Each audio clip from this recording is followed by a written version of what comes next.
Hi, Grandma here, and I'm reading the book by The Great Horn Spoon by Sid Fleischman. And with this book, I'm trying to get you involved by, when you're reading, if you ask yourself just questions. That helps you get involved because reading is really a two-way communication, not one way. You need to be involved by trying to think and predict. And one of the ways of doing that is asking questions. So we're going to begin chapter 2, and I got a couple of questions just looking at this picture. How to catch a thief, and what does a pig have to do with catching a thief? But I have other questions about what I learned in chapter 1, and that is 12,000 miles by ship. Why didn't they just get on a wagon and hook up a horse or oxen and go across the land? I don't understand why, because I'm sure it was not 12,000 miles between Boston and San Francisco. So we have to catch up with what happened in chapter 1. The stowaways were Jack and Praiseworthy, and they have been working to fuel the ship with coal. They're putting the coal in the furnace. How to Catch a Thief, Chapter 2. After many days, like a dog after a rain, the Lady Wilma shook winter from her masts and riggings. She entered the southern latitudes. The sun came out bright and fresh as if newly forged, and the nights were speckled over with stars. The fires went out in the pot-bellied stoves, and the passengers began to shed their great coats and heavy woolens. In another week, they were down to their shirt sleeves. In the lower regions of the ship, Praiseworthy and Jack were still at their shovels. They were powdered over with coal dust, but Jack did not mind the work. It would toughen him for digging in the coal fields, he thought. Still, the roaring flames had lost their friendliness. The boiler room was becoming distinctly overheated. "Master Jack," said Praiseworthy, thinking of the tropic zones that lay ahead, "another week at our post, and we shall be roasted alive." But the heat did not bother Jack, for every turn of the paddle wheel brought the far country a bit closer. Even though the sea route was the long way around, it was faster than the overland trail across the plains. The ox-drawn wagon trains were sometimes a year in reaching California, and Jack was in a hurry. Every day counted. It was fine with him that Captain Swain was making a race around the Horn. The captain was in a hurry too. Still, it would be months before the Lady Wilma dropped anchor in San Francisco Bay. There would hardly be time enough to complete the voyage, reach the mines, make a fortune, and return to Boston before Aunt Arabella had to sell everything, but try they must. So let's think this out. It's going to be months before they get there, and then months to return. Let's say 3 months. So that gives them only about 6 months to make their fortune. Whereas if they'd gone by oxen, it would be a year, and let's say 6 months to make their fortune, and another year back. It would be 2.5 years. So more than double the amount of time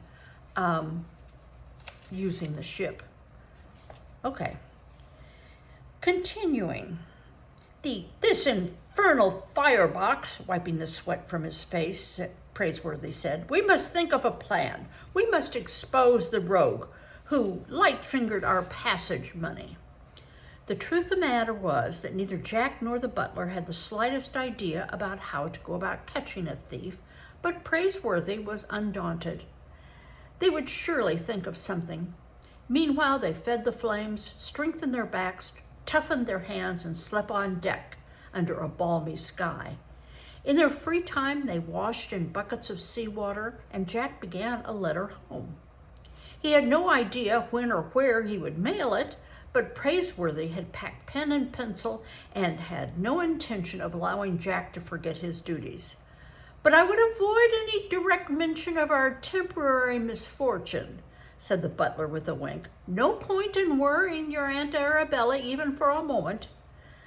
Finding a shady spot under a lifeboat, Jack spread out his writing materials and began.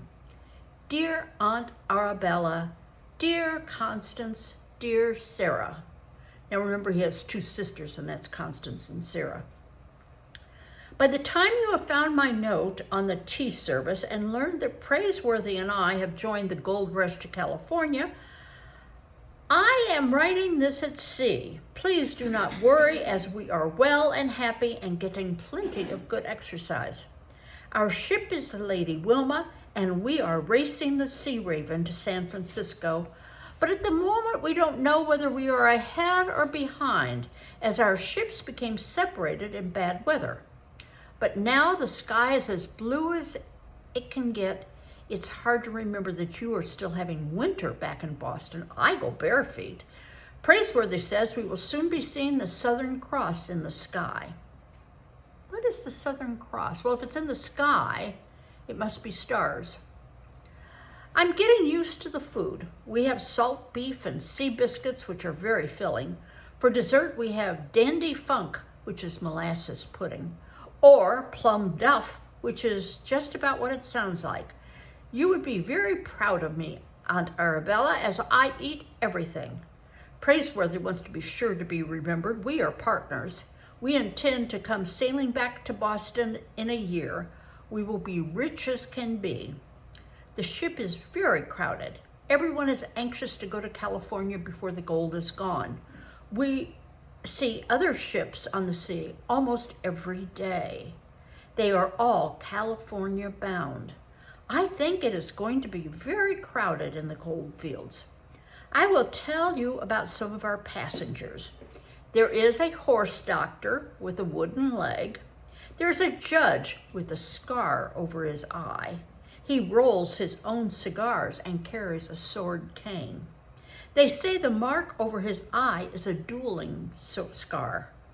We have several soldiers who fought in Mexico. They call themselves Mexico fighters and spend most of their time telling stories about the war. They are high-spirited and always laughing. I meant to mention that we have live animals aboard. They will provide fresh meat during the voyage.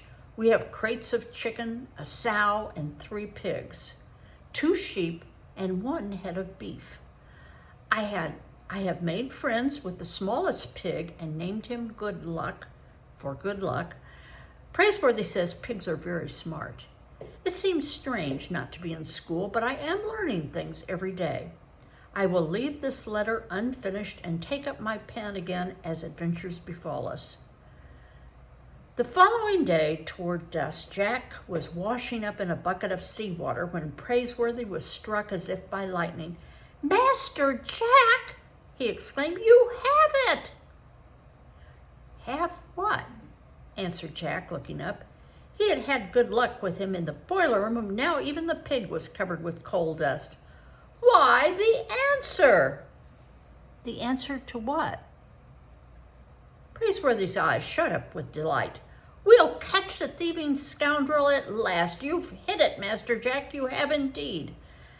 Jack couldn't think what he'd hit, but the next thing he knew, he was following Praiseworthy like a squirrel up one ladder and then another to the pilot house. Captain Swain turned and gave the 2 intruders a weather-beaten squint. His temper, if not the growl in his voice, had improved with the weather. How is the blasted voyage agreeing with you, my hearties? No complaint, sir, said Praiseworthy. What brings you above deck? And Praiseworthy answered, you may recall that Master Jack and I suffered a slight misfortune at the very onset of our voyage. Some blasted, that is to say, some despicable thief made off with our funds. Master Jack here has hit upon a scheme to expose the rascal. Me? Said Jack. Bah, the captain erupted. I don't believe there's any such scamp on board my ship. I asked the first mate to make a close examination of our passenger list. Gentlemen they are, most of them, and the others are too crude for the clever art of the cut purse. Nevertheless, said Praiseworthy, I believe he's among your passengers like a fox among sheep. Allow us to prove it. Captain Swain scratched through his dark whiskers. "How do you figure on exposing him?" "Well, we won't expose him, sir. He'll expose himself. If you will have all the passengers assembled on the main saloon after dark, we'll know very soon whether or not you have a clever thief aboard." "By grabs," said the captain thoughtfully, "it's worth a try." When the sea turned black, the whale oil lamps were lit in the main saloon and the passengers began to gather. They joked and joshed, glad for something to do, for they were not used to the idleness at sea. Jack waited on deck with a black sow from the animal pens. He saw the horse doctor enter on his peg leg, followed by the judge smoking one of his homemade cigars. The ex-soldiers were singing, "I'm going to California with my washboard on my knee." When all the passengers were assembled, the captain made a grand entrance, puffing on a twisted black cigar and with his long coat flapping almost to his knees. "Gentlemen, I'll get to the point. I am told there may be a thief among us, a cut purse. We can't have that now, can we?" "No!" roared out the gold seekers, giving their purses and money belts a reassuring touch. "We'll string him up!" yelled a big fellow known as Mountain Jim. He had full red eyebrows and wore a bobcat hat. The captain held up a hand to stop the voices. "This cut purse has already struck, gentlemen. He lifted the savings of Mr. Praiseworthy and his young partner. You've seen them working off their passage at the coal bunkers. The thief may strike again. Any one of you may be his next victim. He may be standing at your elbows. I'll now turn the meeting over to the aforementioned persons who have a plan to capture the scoundrel." Well, what in the world do you think they're going to do? They've got everybody gathered in. It's night. And Praiseworthy and Jack are there. Well, we'll see. Praiseworthy, tall and calm, stepped forward. "Thank you, Captain Swain," he said. "Our plan is very simple, gentlemen. Master Jack, the sow, if you please." "Why the pig?" on the cover. At that signal, Jack led the big black hog to the center of the saloon and tied her to a post. The men began to exchange baffled glances. What had a large sow to do with catching a thief? But if there was a thief among them, they wanted him caught. Their own purses weren't safe with a light-fingered fellow aboard. "A pig is a smart animal," Praiseworthy explained. "None smarter," said Mountain Jim. "Take this old sow. She's very wise. We've discovered that she can tell a dishonest man by the mere feel of him. She squeals. Gentlemen, you can't even tell a simple lie in her presence. She'll squeal every time. A most remarkable hog, I must say." Jack looked about as the many faces shining under the flickering whale oil lamps. There were the horse doctor and the Mexico fighters and the judge with his sword cane. Not even Mountain Jim with his fur cap was above suspicion. Jack fed the black sow a limp carrot to keep her quiet, but he began to feel anxious. What if Praiseworthy was wrong and the thief wasn't aboard the Lady Wilma at all? "I assure you," Praiseworthy was saying, "that if the cut purse so much as touches this hog, she will squeal. If you will line up, gentlemen, we'll get on with it. After the lamps are blown out and the saloon is dark, come up to the sow one by one. Touch her with your right index finger. When she squeals, we'll have our thief." "I'm for it," one of the ex-soldiers said. "Me too." "A good plan," said the judge. "Suits me," agreed the horse doctor, turning on his peg leg. "Some of you boys get the lamps. Let's see how smart this hog is. If you're an honest man, you've got nothing to fear." A moment later, the saloon was in pitch darkness and Jack held himself very still, feeding carrots to the animal so she wouldn't squeal. One by one, the gold seekers approached and ran a finger along the sow's back. A minute passed, 2, not a sound from the hog. The passengers scuffed across the deck in their boots, touched the hog, and retired. The men were silent, listening for the squeal that would trap the guilty man. 10 minutes passed, and still they came. Even Praiseworthy felt a bit tense now. When finally the whale oil lamps were relit, the black sow hadn't uttered a sound. She stood in the center of the saloon, wondering what all the fuss was about. Captain Swain stepped forward, scratching his beard as he looked out past his passengers, and then turned to Praiseworthy. "Looks like you made a mistake. That cut purse isn't aboard this ship. By Gramps, I'm sorry about you and the lad there, but it looks like you'll be shoveling coal all the way around the Horn to California." "One moment," said Praiseworthy, as unconcerned as you please. "It's true. The sow didn't squeal, but the guilty party stands in this room. Gentlemen, Master Jack and I took the liberty of powdering this black sow with coal dust. If each of you will now examine your right index finger, where you touched her hide, you will find a smudge." Every man in the saloon instantly turned up his hand, and there indeed was a smudge of black dust. Praiseworthy didn't waste a moment. "But one of you, fearing that the sow's squeal would give you away, one of you approached, but didn't touch a finger to her back. Look around you, gentlemen. If there is a man among you without coal dust on his finger, he has exposed himself as a thief." Almost at once, there was an outcry from one corner of the saloon. "We've got him!" Passengers, suddenly angry, crowded around, and Jack couldn't see who they had pounced upon. "We'll string him up! Look here, his finger's clean as a whistle. It's the judge! Judge, my eye, he's an imposter!" Jack burrowed through the crowd to see the judge attempt to draw his sword cane. But the Mexico fighters jumped in and pinned his arms down. By the time the ship's officer got hold of the frock-coated imposter, his hat was caved in and the cigar hung in shreds from his mouth. Now the crowd opened up, and Jack had never seen Praiseworthy with such a fierce look in his eye.